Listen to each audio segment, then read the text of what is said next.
Hello दोस्तों, चीन लगातार भारत की और सारे देशों की टेंशन बढ़ाते जा रहा है क्योंकि भारत में जितने भी खनिज पदार्थ आते थे वो सारे के सारे 90% चीन से आते थे। अब ये खनिज पदार्थ क्या होता है, इसका काम किस सिलसिले में आता है, ये हम आपको इस वीडियो में बताएंगे। तो सबसे पहली बात, जो स्मार्टफोन आप इस समय यूज कर रहे हो, जिससे मेरी ये वीडियो देख रहे हो, उसमें भी कुछ ऐसी प्रकार की चिप्स लगी होती हैं जिसमें अलग अलग टाइप के खनिज पदार्थों की जरूरत होती है। अब जब वो खनिज पदार्थ ही भारत को चीन नहीं देगा तो स्मार्टफोन्स कैसे बनेंगे, मोबाइल्स कैसे बनेंगे, टैबलेट्स कैसे बनेंगी, टीवी कैसे बनेगा, और बहुत बड़ा जैसे यूरेनियम होता है तो परमाणु बम कैसे बनाए जाएंगे, मिसाइल कैसे बनाई जाएंगी, फ्लाइट्स कैसे बनाई जाएंगी। ऐसे बहुत सारे सवाल इस समय भारत को टेंशन में डाले हैं और सबसे बड़ा सेगमेंट इसमें इफेक्ट होने वाला है इलेक्ट्रिक कार्स का। मतलब जितने भी लोगों के पास इलेक्ट्रिक कार्स है उसमें कुछ इस प्रकार के खनिज पदार्थ यूज किए जाते हैं जिससे उनकी बैटरी लाइफ और उनकी जो चाल होती है वो काफी ज्यादा बूस्ट होती है। तो ऐसे में सारे देश में इस समय केवल एक टेंशन बहुत ज्यादा लगी हुई है कि जितने भी खनिज पदार्थ आते हैं उनका 90% इम्पोर्ट चीन से होता है। मतलब चीन एक ऐसी मोनोपोली क्रिएट कर दिया है कि चाइना के बिना किसी के देश में ना कार बन पाएगी, ना मोबाइल बन पाएगी और ना ही कोई चीज आने वाले समय में बन पाएगी। सबसे ज्यादा यहाँ पर जो खतरा है वो भारत के लिए है और इसमें भारत की कुछ कंपनियों ने अलग अलग रास्ते ढूंढना शुरू भी कर दिया है। अब जब चाइना हम लोगों को मैग्नेट नहीं प्रोवाइड करेगा, डिफरेंट टाइप के यहाँ पर प्रोडक्शन चीजें नहीं प्रोवाइड करेगा, तो भारत को यहाँ पर कोई ना कोई ऑप्शन तो ढूंढना पड़ेगा। तो एक एक करके सभी की बात करते हैं। वीडियो को लाइक करो, शेयर करो, चैनल को सब्सक्राइब करो।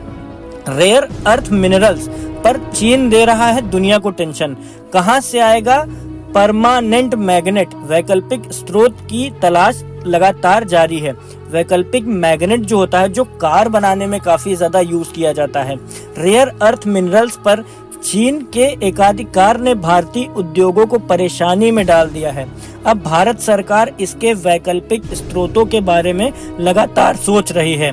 चीन की ओर से रेयर अर्थ मिनरल्स, दुर्लभ मृदा खनिज जिससे यूरेनियम कहते हैं, मैग्नीशियम कहते हैं, जो डिफरेंट टाइप में यूज किया जाता है, कार बनाने में, मोबाइल बनाने में और अन्य चीजें बनाने में यूज किया जाता है।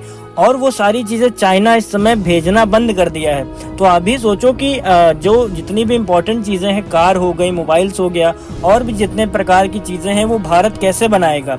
अब जितना भी सामान भारत के पास बचा हुआ है उनसे तो बना रहा है, लेकिन आगे जब सामान नहीं मिलेगा तो इसके बारे में ये काफी ज्यादा भारत के लिए टेंशन है, बाकी सभी देशों के लिए टेंशन है, क्योंकि चाइना ने एक एक करके सभी देशों में इम्पोर्ट ही बंद कर दिया है इन सारी चीजों का। तो इसके बारे में आप क्या बात करना चाहोगे, वीडियो के नीचे कमेंट करके जरूर बताइएगा। फिलहाल वाणिज्य और उद्योग मंत्री पीयूष गोयल ने कहा है कि भारत इस समस्या का हल करने के लिए काम पर लगा हुआ है। वैसे भारत जिस दशा में सोच रहा है वह नामुमकिन नहीं है, लेकिन बहुत कुछ चुनौती पूर्वक भी जरूर है। अब आप सब लोग सोचो कि जो चीजें केवल चाइना में पाई जाती हैं वो सारी चीजें भारत में निकालना एक नामुमकिन कार्य है, क्योंकि जितने भी खनिज पदार्थ हैं वो चाइना में 90% पाए जाते हैं और वही सारे पदार्थ स्मार्टफोन्स, टीवी, लैपटॉप, कार्स, इन सब को बनाने में यूज किया जाता है। तो वही सारा सामान चाइना इस समय नहीं दे रहा है। तो इस समय काफी ज्यादा टेंशन लगी हुई है। भारत की जितनी भी कंपनियां, चाहे वो टाटा हो, चाहे वह आपकी महिंद्रा एंड महिंद्रा हो, कोई भी ऐसी कंपनी हो, सबकी कार्स जिस कंपनी की बन के आती हैं, सारी कार्स हो गई, सारे स्मार्टफोन ब्रांड्स हो गए जो भारत में बनाए जाते हैं, भारत में असेंबल होते हैं। तो अगर वो भारत में असेंबल नहीं हो पाएंगे तो वो कैसे, किस प्रकार से उनका धंधा चलेगा और हम लोग किस प्रकार से काम करेंगे। ऐसे में यहाँ पर अपनी शर्तों पर शेयर अर्थ मिनरल्स सप्लाई करना चाहता है चीन। अब चाइना का अपनी शर्तें मनवाने का समय आ गया है, क्योंकि आप सब लोग जानते हैं जब कोई देश एक मोनोपोली क्रिएट कर लेता है, मतलब अब चाइना को पता है कि चाइना के बिना किसी भी देश का धंधा नहीं चल पाएगा। मतलब किसी भी देश में इलेक्ट्रिक कार्स नहीं बन पाएंगी, स्मार्टफोन्स नहीं बन पाएंगे और कई सारी चीजें जिनकी वजह से नहीं बन पाएगी, वो एकमात्र देश है चाइना। तो चाइना का साफ रूप से कहना है कि मेरे मुंह मांगी कीमत दोगे, मेरे मुंह मांगा काम करोगे, तब हम आपको ये सारी चीजें प्रोवाइड कराएंगे। अब ऐसे में भारत का क्या कहना है ये भी मैं आपको बताता हूँ। भारत एक अल्टरनेटिव सोर्स पे काम कर रहा है। भारत का कहना है कि इन सारे खनिज पदार्थों को फिलहाल तो जरूरत है, लेकिन आने वाले समय में हम इसका एक अल्टरनेट सोचेंगे। इस पर काम भी कर दिया है भारत के वैज्ञानिकों ने। लेकिन आप सब अभी के लिए ये बात सोचो कि प्रेजेंट में क्या किया जाएगा। मतलब अगर एक किसी चीज की खोज करनी है तो उसके खोज करने में तो सालों का समय लगता है, लेकिन जरूरत तो अभी है 2025 में, 2026 में। तो उसमें क्या होगा? तो उसमें चाइना ने साफ रूप से अपना एक ऐलान किया है। चाइना ने कहा है अपनी शर्तों पर रेयर अर्थ मिनरल सप्लाई करना चाहता है चीन। असल में चीन की ओर से रेयर अर्थ मिनरल की सप्लाई चीन ने बाधित इस वजह से की है क्योंकि चाइना को अपनी बात मनवानी है। अब चाइना इसमें भारत से कौन सी बात मनवाता है ये अभी तक पता नहीं चल पाई है।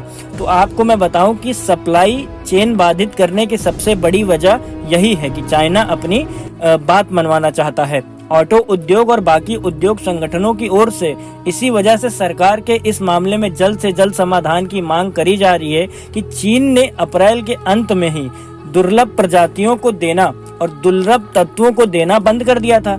इनसे जुड़े चुंबक हो गए जो कार्स में लगाए जाते हैं, ये सारी चीजें काफी ज्यादा जरूरी है और चीन यह चाहता है कि वह स्थायी चुंबक सप्लाई करेगा या सुनिश्चित हो जाए कि वहां से अमेरिका से निर्यात नहीं जाएगा। यही नहीं, चाइना चाहता है कि इस्तेमाल रक्षा उद्योगों में भी नहीं किया जाएगा।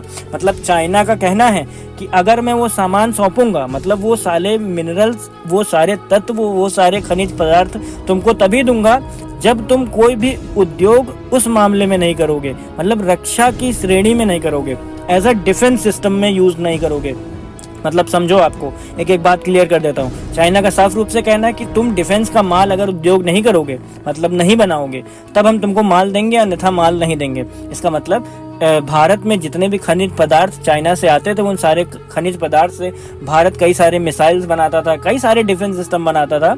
और ऑटो की बात तो नहीं है, ऑटो वाले में तो अलग काम चलता ही था खनिज पदार्थ से, लेकिन मेन इम्पोर्टेंट भारत यहाँ पे कहता था कि भारत से जितने भी यहाँ पे चाइना से आता था सामान, उन सारे का यहाँ पर उद्योग किया जाता था केवल और केवल यहाँ पर रक्षा श्रेणी में, मतलब रक्षा के सारे सामानों में उद्योग किया जाता था। लेकिन चीन ने ये शर्त रख दी है कि अब ये सारा सामान हम भारत को तभी सौंपेंगे जब चाइना रक्षा उद्योगों में काम नहीं करेगा, मतलब रक्षा के सारे सामान, सारे डिफेंस सिस्टम में काम नहीं करेगा, तभी हम ये सामान प्रोवाइड करेंगे। तो चाइना ने ये बड़ी शर्त रखी है भारत के सामने। फिलहाल भारत एक अल्टरनेटिव सोर्स पे काम कर रहा है, अल्टरनेटिव तकनीक पे काम कर रहा है। तो आने वाले समय में भारत इस कूटनीतिक फैसले पर, क्योंकि चाइना ने अपना फैसला तो सुना दिया है, अब इस कूटनीतिक पर भारत का फैसला आना बाकी है। तो देखते हैं भारत इस मामले में कौन सा फैसला लेता है। फिलहाल चाइना यहाँ पर बहुत बड़ी चाल चल रहा है अलग अलग देशों के लिए। ये खनिज पदार्थ केवल भारत की समस्या नहीं है, ये सारे देशों की समस्या है, क्योंकि चाइना 90 to 95% यहाँ पर इंपोर्ट करता है केवल खनिज पदार्थ। सबसे ज्यादा उसी देश में पाए जाते हैं, चाइना में ही। वही नहीं जाएगा तो कार्स कैसे बनेंगी, मिसाइल्स कैसे बनेंगी, स्मार्टफोन्स का प्रोडक्शन कैसे होगा, बहुत सारी चीजें हैं। तो इसके बारे में आप अपनी राय कमेंट में करके जरूर बता सकते हैं कि भैया चाइना पागल वागल तो नहीं हो गया है, चाइना इतने बेकार फैसले क्यों ले रहा है, और चाइना क्यों नहीं चाहता है कि भारत में डिफेंस सिस्टम बनाए जाएं। चाइना इसीलिए नहीं चाहता है क्योंकि भारत एक बढ़ती हुई इकोनॉमी है। अब देखो, कोई भी इंसान बढ़ने लगता है तो उसको कोई देख नहीं पाता है। सीधी साफ सीधी बात कि चाइना देख नहीं पा रहा है भारत की टेक्नोलॉजी, भारत का बढ़ता हुआ चीजें को, ठीक है। तो यहाँ पर सबसे बड़ी चीज है कि भारत को यहाँ पर कोई अल्टरनेटिव सोर्स पे काम करना चाहिए, और भारत ने काम शुरू भी कर दिया है। लेकिन आप सब लोग ये भी बात जानते हो कि किसी भी सोर्स को, किसी भी खनिज पदार्थ को प्राप्त करने के लिए सालों का समय लग जाता है, लेकिन सालों का समय हम लोगों के पास है नहीं। तो आने वाले समय में देखते हैं कि भारत क्या फैसला लेता है, या फिर किसी और देश के पास यहाँ पर अपना भारत जाकर के उससे बातचीत करता है, किसी और देश से सामान खरीदने की कोशिश करता है। ये डील अभी कंफर्म नहीं है, आने वाले समय में हो सकती है। आप अपनी राय कमेंट सेक्शन में बता सकते हैं, और वीडियो को लाइक करो, शेयर करो, चैनल को सब्सक्राइब करो, सभी दोस्तों तक शेयर कर देना, क्योंकि चाइना ये सब क्यों कर रहा है भारत के साथ में। अपनी राय जरूर कमेंट करके बताओ। जय हिंद, वंदे मातरम।